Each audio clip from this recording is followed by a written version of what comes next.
ॐ सहना भवतु सहनौ भुनक्तु सह वीर्यं करवावहै तेजस्विनावधीतमस्तु मा विद्विषावहै।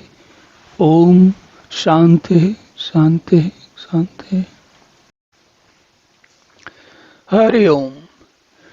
तो पिछले श्लोक में भगवान धीरे से चुपचाप एक बड़ी महत्वपूर्ण बात हमको बता गए और उसका कोई ढिंढोरा नहीं पिटा गया, कोई बड़ी बड़ी बातें नहीं हुई, कोई मुनादी नहीं हुई, कोई अनाउंसमेंट नहीं हुआ, कोई व्हाट्सएप मैसेज नहीं आया। क्या कि राग और द्वेष से अगर आप वियुक्त हैं तो आगे का कार्यक्रम चल सकता है।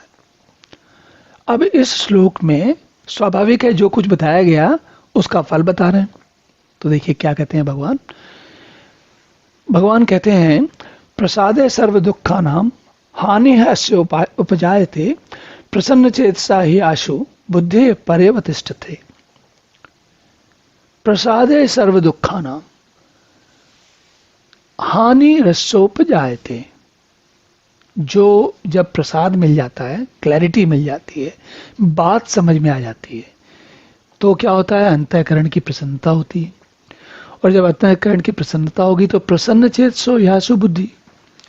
प्रसन्न चेतसो ह्यासु, जो प्रसन्न चेतस है, जिसका मन चित्त प्रसन्न हो गया है, ऐसी जो योगी है, ह्यासु बुद्धि पर्यवतिष्ठते, उसकी बुद्धि जो है पर्यवतिष्ठते। पर्यव का अर्थ होता है यहाँ पर भली भांति, ठीक से। अब एक होता है ना, इसे हम कहते हैं ना, आपने पर्य शब्द को पर्यावरण में सुना होगा। हम पर्यावरण क्या कहते हैं? पर्यावरण का अर्थ होता है हमारे आसपास जो कुछ है सब कुछ उसको मिला के पर्यावरण बनता है। तो पर्यवतिष्ठते का अर्थ होता है कि ठीक से भली भांति सब कुछ समझकर जो स्थिति हो जाए उसको कहते हैं पर्यवतिष्ठ। तो बुद्धि जो है, पर्यवतिष्ठ का मतलब है बुद्धि ठीक से सारे दृष्टिकोणों से, सारे एंगल से सारी बात समझ लेती है और उसके बाद परमात्मा में स्थिर हो जाती है।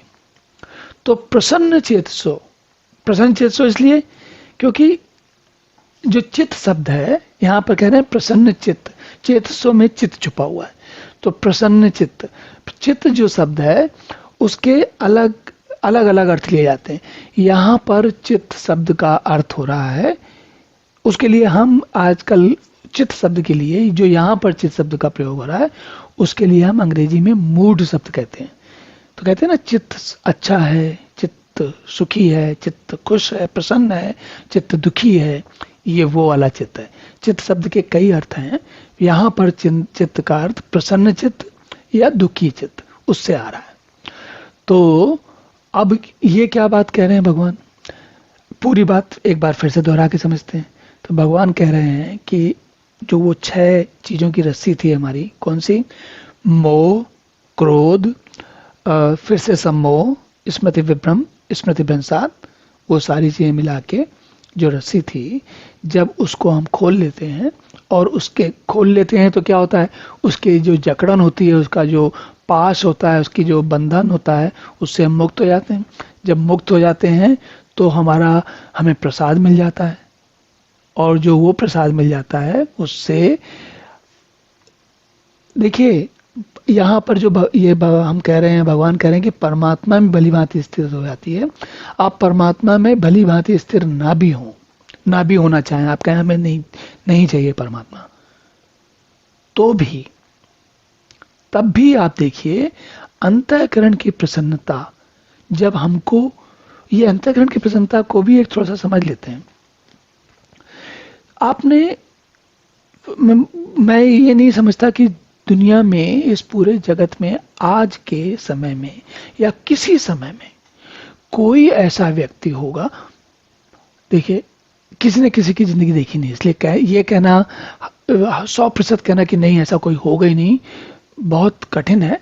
लेकिन आप सोच कर देखिए, व्यक्ति को, अगर कोई व्यक्ति किसी उसमें है, कारागार में है, कारावास में है, किसी को उसने जघन्य अपराध कर दिया, कारावास में, वहां पर रहते हुए व्यक्ति को, वहां मैंने उसका उदाहरण इसलिए लिया क्योंकि उससे ज्यादा बंधन में कोई नहीं है, लेकिन वहां पर रहने वाला व्यक्ति भी, मान लीजिए उसको जीवन पर्यंत का कारावास है, उसको कभी जीवन पर कारावास से बाहर निकलना ही नहीं है, तब भी अगर वो जीवित है तो कहीं ना कहीं उसके मन में या कहीं ऐसी कोई स्थिति हो सकती है जिसमें कोई ऐसी स्थिति हो जाए कि उसे उसे जैसे जैसे कारावास की काल कोठरी में कोई रहने वाला व्यक्ति है, रोज अंधेरा रहता है, कभी उसे निकलता नहीं, लेकिन दिन में कभी, महीने में 2-4 दिन में कभी निकलता होगा।